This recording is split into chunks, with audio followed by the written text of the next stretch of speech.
It's my job to sell the vision. That's a CEO's purpose. I'm the connections, I open doors, and I paint the vision. And if I could get them to follow relentlessly, we're going to win. If you're wondering, why do people take long lunch breaks? Why do people steal toilet paper? Whatever the problem is, you hired them. Like, you didn't pay them enough, you didn't incentivize them enough, you didn't give them the manuals. If you're a true leader, your job is to develop other leaders that are even better than you. First, let's explain what an ideal employee looks like. What makes an A player? At A1 Garage Door Service, one of the hardest things that we think about is hiring A-plus players. First and foremost, do they make me smile? Is this somebody I'd want to hang out with? Do they listen well? But I also look for their competitive mindset. Do they want to win so bad? On my bracelet here, it says aspire to be number one. Do they want to win? Like, if I ask you, what are your goals? What are your dreams? What do you want out of life? I'm hoping they say more than anybody. I want a big house. I want 10 vacation rentals. I want to own cars of my dreams. I want to take my wife on a 2-week vacation a year. I want to raise my kids in private school. I want somebody that dreams very, very big and has a plan. Like, just because you say one day I want this, here's my plan to get there. I tell people I don't need to hire salespeople. I want good human beings that smile. They're actually paying attention when somebody's talking. One of the tests I always do is I'll start singing. In the middle, I'll say, just follow along with me. Happy birthday to you. And if they don't start singing with me and they're like rolling their eyes, that's a immediate flag. And another question is, I learned this from Robert Cialdini, one of the best psychologists of all time. He said, tell me what you need to work on. What would you really say are some of the aspects of your life that you think you could future or forward develop? A lot of people will say, well, people say I work too hard and I'm OCD and I try to put too much of the weight on my shoulders. And that's not what I'm looking for. I'm looking for, there are times that I lose focus. Sometimes I bring some of my stuff at home to work, and here's what I'm doing to fix those things. Like, everybody's got stuff we could work on. Whatever it might be, you're looking for an honest answer. And just the ability to zip it up. If you got stuff going on like everybody does in life, can you zip it up and focus on the job at hand? When you meet a true A player, they run circles around 3B players. They literally take you to the next level. They're self-starters. They're going to get 5-star reviews. They're going to recruit for you. They're going to pick up days when no one else will, and they attract other A players. There's no one better in the company than an A-plus player, because nothing will move you along faster. So now we know who to hire, but how do you know they're the right person for your vision? I really didn't have a strong garage door background for A1 Garage Doors, so I just kind of fought fires the first 10 years. There was no plan on the culture, so the culture built itself, and it was negative in the beginning. 82% of people say they won't leave a job because they have a best friend. And where do you make best friends? Where do you meet with families? You go to dinner, you go work out together, you go bowling together, you hang out outside of work, and we really embrace and endorse those type of things here at A1 Garage Door Service. What's crazy about a company with a great culture versus a company with a mundane, just ordinary or not good culture is everybody feels like they're working for something of a greater purpose. When it's done correctly and it's for the greater good and people feel the purpose behind it, the purpose about serving the community behind the brand where they feel good and they believe in the product and the service you're offering, that company's unstoppable. So, how did I lead 25 of my employees to become millionaires? When I knew I was potentially building a company to sell, I took a pool of money, 30% of the business, and I ended up giving 20% away to 25 people. And it was crazy because now they had owner next to their name. Now they had a stake in the outcome. Now they were all rowing in the same direction, but they were rowing just as fast as me. And very rarely do you have people rowing as fast.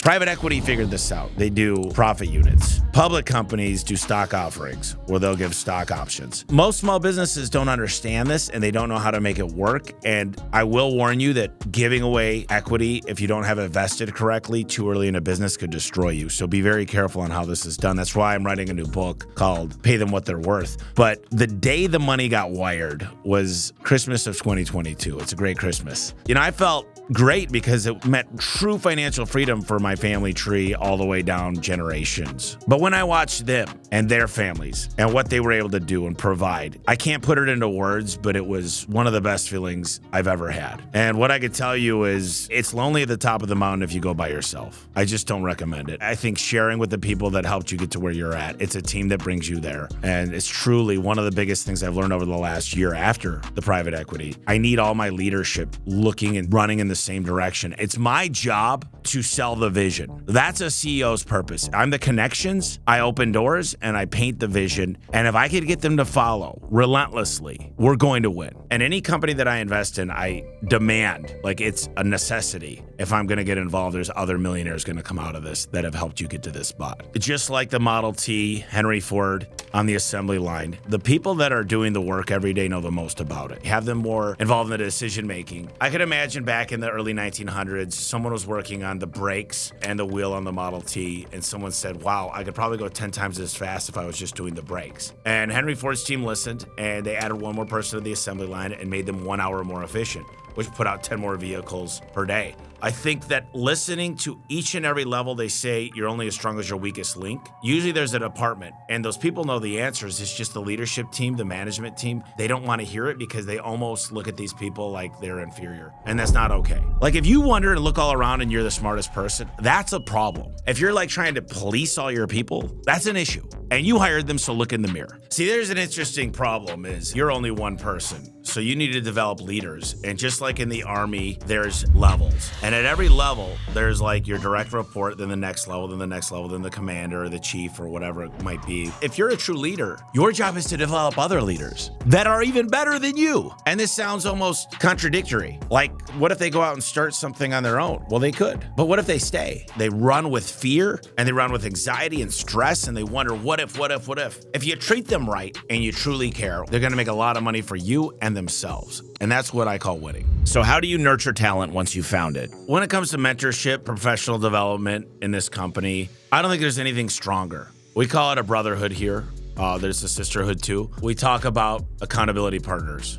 The people that actually reach out to others and they ask in the right way are always winning. We do so many ride-alongs, and we got a market acceleration technician training program, and we've got lead technicians, and we've got these different layers of support after support after support. We've got 60 brand new folks coming in next month, 60 in 1 month. So you got to have a lot of layers of help. You've got to be super organized, and you've got to have accountability and mentorship. These accountability partners make you stronger. You almost feel like this weight on your shoulders of teaching other people to go where you've been. And when you can build that type of atmosphere and culture, the company becomes really fun to work at. Nothing else matters if your team doesn't trust you or their coworkers. So now we have to build trust in the company. So transparency is a really big thing for A1 Garage Door Service in our company. We talk about open book management, and everyone knows the KPIs. They know where everybody stands. They know if we hit our revenue goal or our EBITDA goal. Like, we've got such transparency of where we're going and why we're going there. There's not a whole lot of secrets. People understand that we are looking out for them and their best interest in helping them win. I've got, I think, 4 technicians that turned into market managers. We've got people that moved up into VP roles. Our top sales guys now are COO. We've designed a path of growth to help the people from within come up. Like, a lot of people work here because they know they don't want to be 60 years old fixing garage doors. They want to move on to another position. I miss being in the field, but some people just say, hey, I'm getting worn out. I want to have another position, and a growing company can offer that. Transparency is so key when it comes to running a business. It's just the way that it's described and the way that it's presented that changes everything. And if we ever have unhappiness within the team, we have great systems to deal with that. I've been guilty of taking the employee side over my managers way more times than the manager's side because it doesn't come up to me unless it's a big deal. And I like to give benefits of the doubt.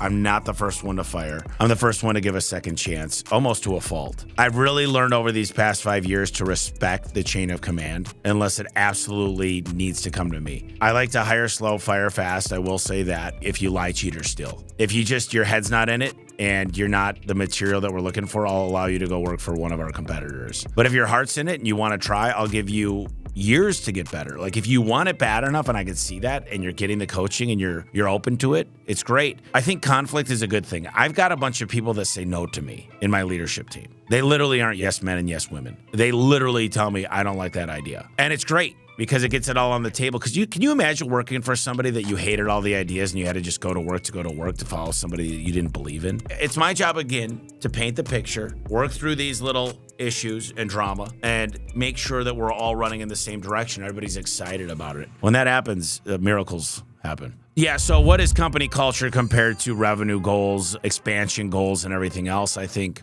without a culture, everything else fails. It's got to be the number one thing in the company. And it's a buzzword. And it's impossible to make everybody happy when you start to grow. But a culture just means everybody is bought into the vision. And they've got friends. They're looking out for the company when nobody's watching. We have this giraffe that we give out as the Employee of the Month award. And the giraffe represents three things. Number one, giraffes have the biggest hearts in the animal kingdom because they got to flow all that blood up to their brain through their long neck. So you got to have a big heart. Help everybody smile more, ask people how they're doing. Number two is you got to be willing to stand tall. Represent us everywhere you go.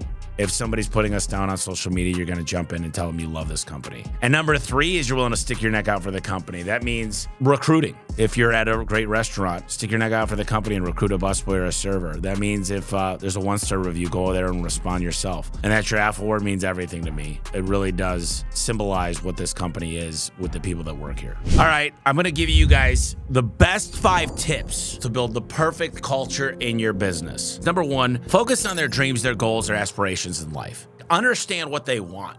Understand what makes them tick, their why. If you could really peel back the onion and do this, you'll understand a lot more who the person is and how to motivate them. Number two is forget performance improvement plans and write-ups, this whole idea of discipline. And be able to remind the people of their dreams if it truly is their dreams and they want it bad enough, and that's a recruiting thing, then don't use discipline, use motivation of what's in it for them. Number three, as much as possible, focus on celebrating, gratitude, smiling, and appreciation, like in public displays, like awards and acts of kindness. The next thing is match their pay so it's performance pay. The harder they work, the better they do, the more reviews they get, the more they make. It's meritocracy, not just this hourly or salary, that there's nothing if they work harder. And finally, the most important thing is lead by example. People are gonna watch you, and if your desk is messy, theirs is messy. If you're not working out, if you're just always negative, if you're late for meetings, like